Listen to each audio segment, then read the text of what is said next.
Evolution of atmosphere and hydrosphere. तो अभी तक हमने क्या देख लिया है, evolution of the earth and the evolution of the lithosphere. Lithosphere means the land portion, और ये है एयर के बारे में और वाटर के बारे में। The present composition of the Earth's atmosphere is chiefly contributed by nitrogen and oxygen. You will be dealing with the composition and the structure of the Earth's atmosphere in Chapter 8. See, ये जो screen पे picture है, ये हमें अर्थ का early atmosphere दिखा रही है और अर्थ का एटमॉस्फेयर जो कि आज है, प्रेजेंट डे में है।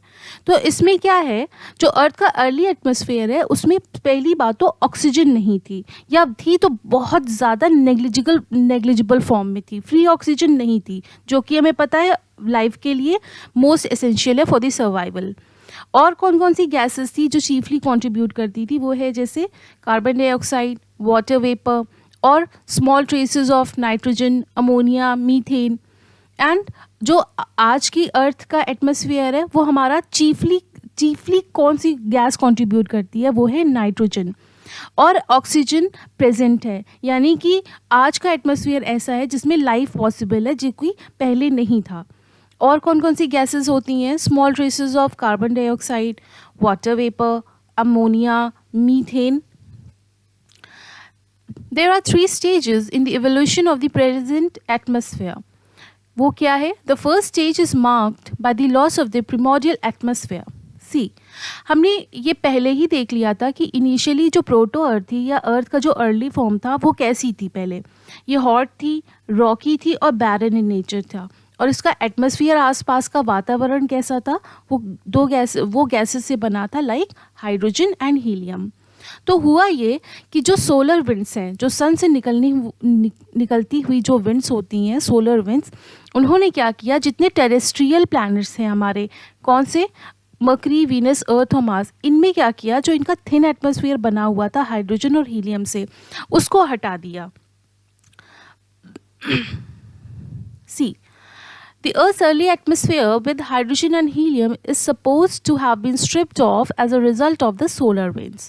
तो solar winds जो थी, उन्होंने जो thin atmosphere बना हुआ था अर्थ का और बाकी की टेरेस्ट्रियल प्लैनेट्स का, उनका एटमॉस्फेयर हटा दिया। This happened not only the case of the Earth, but also in all the terrestrial planets, which were supposed to have lost their primordial atmosphere through the impact of the solar winds. So solar winds ने क्या किया, सारे terrestrial planets का, मतलब mercury, Venus, अर्थ और Mars का जितना भी थिन एटमॉस्फेयर था, जो एटमॉस्फेयर अर्ली एटमॉस्फेयर था जो कि बना था हाइड्रोजन और हीलियम से, उसको हटा दिया। फिर next stage, the hot interior of the earth contributed to the evolution of the atmosphere. इसको समझते हैं। तो इसमें क्या हुआ, during the cooling of the earth, so earth पहले हॉट थी, वो बाद में कूल होना शुरू हुई, तो क्या हुआ, gases and water vapour were release from the interior of the solid earth. तो अर्थ का जो इंटीरियर था, सॉलिड अर्थ जो थी, उसमें से गैसेस निकलना शुरू हुई, और क्या निकला, water vapour. This started the evolution of the present atmosphere. The early atmosphere, जो कि हमने पहले भी देखा है, is largely contained water vapor, nitrogen, carbon dioxide, methane, ammonia, and very little free oxygen. Thus, the process through which gases were outpoured from the interior is called degassing. Continuous volcanic eruptions contributed water vapor and gases to the atmosphere. As the Earth, okay. सो पहले ये समझते हैं इस term का मतलब क्या है, D guessing. देखिए, डी गैसिंग इज़ नथिंग, इसका ये मतलब है कि जो हमारा अर्थ का इंटीरियर है, उस अर्थ का इंटीरियर हो या उसका सरफेस हो, उसमें से गैसेस का निकलने को हम, लिबरेशन ऑफ द गैसेस या गैसेस के निकलने को हम डी गैसिंग कहते हैं। अब उसके कई फॉर्म्स हो सकते हैं निकलने के, लाइक आप ये देख लो, जैसे इग्नियस रॉक्स जो होती हैं, जो उस पर प्रेजेंट होती है, उसमें से कॉन्टिन्यूसली जो गैसेस निकलती हैं, जो इवॉल्व होती हैं।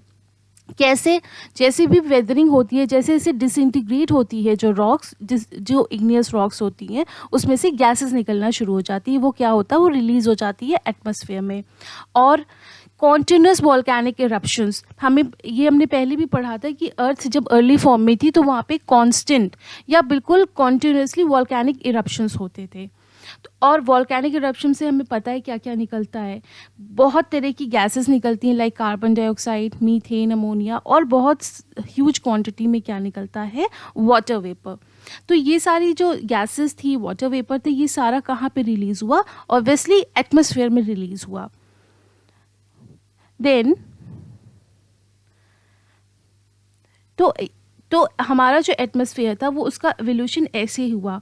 बाकी अर्थ का अर्ली एटमॉस्फेयर में गैस कॉम्पोजिशन क्या था ये हम पहले ही देख चुके हैं। So next, finally the composition of the atmosphere was modified by the living world through the process of photosynthesis। अब ये देखते हैं क्या है। As the earth cooled, the water vapor release started getting condensed. The carbon dioxide in the atmosphere got dissolved in rainwater, and the temperature further decreased, causing more condensation and more rains. The rainfall falling onto the surface got collected in the depressions to give rise to the oceans. See, पहले तो एक brief कर दें कि evaporation क्या है और condensation क्या है। इवेपोरेशन वो होता है, ये एक प्रोसेस होता है जिसमें वाटर का जो लिक्विड फॉर्म होता है वो किस में चेंज हो जाता है, गैसियस फॉर्म में, वो एक गैस तरह की बन जाती है, मतलब water into water vapour. And what is condensation, ये इसका ऑपोजिट होता है, इन विच द वाटर वेपर, मतलब जो गैसियस फॉर्म होता है वाटर का वो चेंज हो जाता है लिक्विड फॉर्म में, मतलब वाटर वेपर इनटू वाटर। फिर क्या हुआ, पहले हमने पढ़ा था कि इनिशियली अर्थ हॉट थी, लेकिन फिर धीरे धीरे जब वो कूल होना शुरू हुई तो गैसेस रिलीज हुई, वाटर वेपर रिलीज हुआ। ये वाटर वेपर एक सर्टेन हाइट के बाद धीरे धीरे ठंडा होना शुरू हो गया, कंडेंस होना शुरू हो गया। और हमें ये देखा ही था कि जो वोल्केनिक इरप्शंस थे या और जिस तरीके से अर्थ के इंटीरियर से जो गैसेस रिलीज़ होती थी उसमें कार्बन डाइऑक्साइड भी प्रेजेंट थी, ये भी एटमॉस्फेयर में थी। तो हुआ क्या, यहाँ पे कंडेंसेशन तो चल ही रहा था, कार्बन डाइऑक्साइड ने क्या किया, इसके टेम्परेचर को और कम कर दिया और डिक्रीज़ कर दिया, मतलब और जल्दी जल्दी ठंडा होने लगा, कंडेंसेशन होने लगा।